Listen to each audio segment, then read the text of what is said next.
All right, so we're definitely getting a Mavs Celtics NBA Finals, which was just something that I did not see coming in the West. The Celtics, they were kind of the favorites going into the year. I picked Milwaukee to be in the finals, shows how much I know. But here we are, both conference finals, 3-0 leads, 3-0 series leads, and I imagine the Celtics are probably going to close it out tonight, definitely by the time this recording comes out. But let's talk about Mavericks Timberwolves because, one, I'm dead wrong about this series. Once again, picked the Timberwolves in 6, but obviously the Mavericks, they've just been the most impressive team all playoffs. Every series, I come away more impressed with this Mavericks team. There's a few lessons to be learned with this Mavericks team, actually with the Final Four in general, in that teams that were aggressive these last few years at the trade deadline. In the Mavericks case, they were aggressive trading for Kyrie, and then obviously they tanked the last few weeks of the season to get that 10th pick that ended up getting them Derek Lively, who has just grown up before our eyes in the playoffs. And then this past trade deadline, they get Daniel Gafford and PJ Washington. And there was a lot of quibbling with the Daniel Gafford trade because the Mavericks actually gave up a first-round pick in that trade. But it turns out having 48 minutes of a center that's a lob threat for Luka is pretty beneficial for your team, especially when your best player wants a lob threat. And the Mavericks come away with 2. But this series, it just comes down to really 2 things for me. The Mavericks have 2 of the best closers in the NBA, in NBA history. And the 2 best closers probably today this side of Joker. You know, I have to throw the best player in the world in that conversation. And honestly, with the way Luka has been showing out these playoffs and he's finally getting that finals run potentially and could have a chance at a championship, Luka could be challenging Jokic for the best player in the world title belt, which is something I did not foresee a year ago. I would still probably lean Jokic going into next season, but Luka definitely has that argument now. But the Mavericks have 2 of the best closers of all time, and the Timberwolves don't. And their 2 best players, Karl Anthony Towns and Anthony Edwards in particular, just have not been playing well in this series. Now we could go through all the different changes and adjustments. The Timberwolves, compared to Game 1, tried to mix it up a little bit more in Game 2 with trapping, Rudy at the level, Cat at the level even, switching. And in this past game, the Mavericks literally had an answer for every single defensive coverage the Timberwolves threw at Doncic and Kyrie Irving. With Doncic in particular, drop coverage has been killing that all series. Switches, and I don't know why. The Timberwolves situational switching bugs me, and a few people have talked about this. Stan Van Gundy talked about it during the broadcast in a few of these games. JJ Redick and Tim Legler mentioned it in a recent episode they did on JJ Redick's YouTube channel. Wonder how long that channel is going to last if Redick becomes the Lakers head coach. But anyway, they talked about how the Timberwolves, they change up their coverages at the most inopportune times or let something happen at the most inopportune time. Like in crunch time, why would you let Doncic go one-on-one consistently? Why would you leave Rudy out on an island? Just the situational awareness from the Wolves coaching staff, the situational awareness and clutch time from the Wolves young players like Cat and Ant. Like yesterday, Ant gets an offensive rebound, and instead of dribbling out to the top of the key, he stays there and holds the ball for whatever reason, and then Luka gets on the floor for the ball, and it ends up being a jump ball, and then Ant tips the jump ball out of bounds where Cat was supposed to be. And then meanwhile, Luka and Kyrie are just taking turns making ridiculous shots, and that was the other point I was going to bring up. This is very much the series of great offense literally beats great defense every day of the week. Because even on some of those viral clips where Gobert is out on an island against Doncic, it's not like it wasn't defended poorly. Gobert got the contest off, kept the drive contained. And yeah, there'll be some times where Luka just, steps back and Gobert's slow to recover. Gobert a few times yesterday, by Jaden Hardy especially. He got fried. But, like, I feel like a lot of the one-on-one situations with Luka and Kyrie, they're just making ridiculous shots. Like the baseline jumper Kyrie hit in crunch time yesterday, where Cat was kind of on him, and Kyrie kind of escaped the double and then pulled up from the baseline. That's Kobe's favorite spot right there. And nailed a jumper to put the Mavericks up 4, I think. Wolves score. And then Luka comes back down, trying to flop as much as he can so we can foul out Jaden McDaniels, by the way. It was very funny. Once Jaden McDaniels got his 5th foul and he was still guarding Luka, Luka was doing all the tricks. The head snap back, the get your arms tangled up with the defender's arms while you're dribbling and push off, get the ref's attention. You know, all those kind of grifty things that superstars do. And Luka just made a tough fadeaway over Jaden McDaniels. And he did get fouled on that, but Luka was definitely accentuating the contact to try to get McDaniels his 6th foul. That's just the story of this series to me. All these games have been close. I was hoping the Wolves would win yesterday because I think this series deserves to go more than 5 games. But at the end of the day, like I mentioned in the Game 1 reaction, the Mavericks defense has been great since the All-Star break, and I think they have the best defensive rating in these playoffs. They're willing to get into the mud with the Timberwolves. And the Wolves have great defensive personnel, but Jaden McDaniels just too skinny for Luka.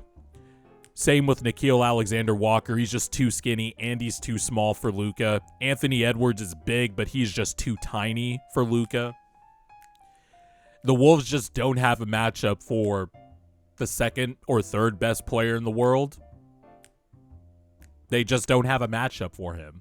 And then you don't want Anthony Edwards guarding Kyrie as much as he has been the first 2 games, and you put Mike Conley on Kyrie, and Kyrie still goes off. The Wolves just don't have an answer, and this is a styles make fights series. Last series, the Timberwolves matched up well with the Nuggets. This particular series, the Wolves just match up poorly with the Mavericks because their strengths can easily be negated by the Mavericks' 2 strengths, which is their 2 best players. And then, of course, you mix in Derrick Jones Jr., PJ Washington hitting their corner threes, Jaden Hardy, who has come alive these last 2 games specifically, giving them some spot minutes over Tim Hardaway Jr., who has just been unplayable at points in these playoffs. Had some effective minutes in Game 1, but just really not the type of player you want playing because he's just been bad all playoffs. Daniel Gafford, Derek Lively, and I hope Lively is able to recover well before the finals because there was a little bit of a thing yesterday where the Wolves' trapping was very successful because Gafford just isn't the passer that Derek Lively is. But the Mavericks were able to throw in Dwight Powell, and he was able to at least make some better decisions, quicker and snappier decisions. But my point is the Wolves have switched up the matchups. They have done all types of defensive coverages, switching. Naz Reid was on Luka and Kyrie a few times in this series, these last 2 games specifically. Just switching, trapping, at the level, drop coverage, letting them go ISO, scram and recover. Whatever answer or whatever solution the Timberwolves thought they had, Luka and Kyrie just broke it with tough shot making. And not only that, Luka is legit one of the best passers of all time. So that just makes it even tougher because he can either score or he can pass, and he'll get those lobs off to Lively and Gafford. And that's all she wrote.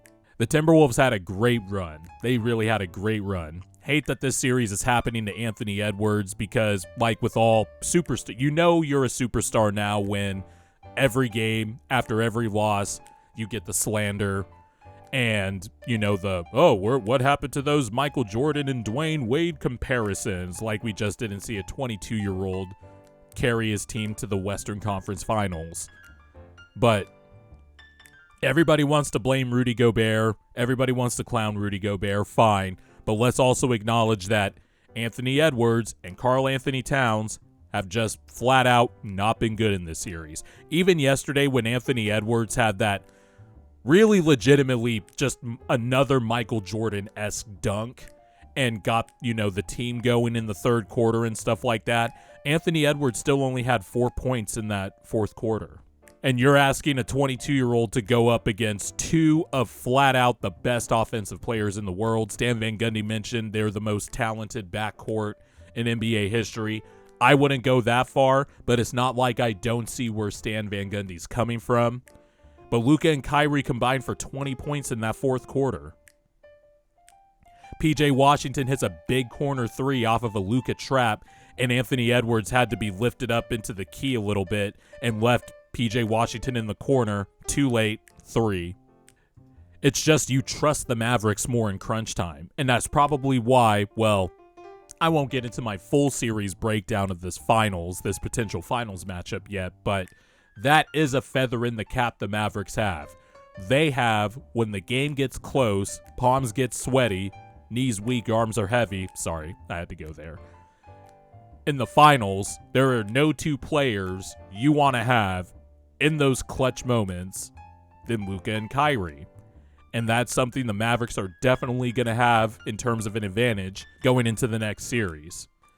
But the Mavericks just have an answer for everything because they have two guys that are really unsolvable. And now the Mavericks are one game away from the finals. Who would have thought? Who would have thought? Here are some crazy crunch time numbers for the Mavericks. In crunch time, in these conference finals, which is a 5-point difference or less with 5 minutes left to go in the game, the Mavericks have a 119 offensive rating and an 80 defensive rating. The net rating is plus 39.2. Positive assist to turnover ratio, 75 true shooting percentage as a team in crunch time.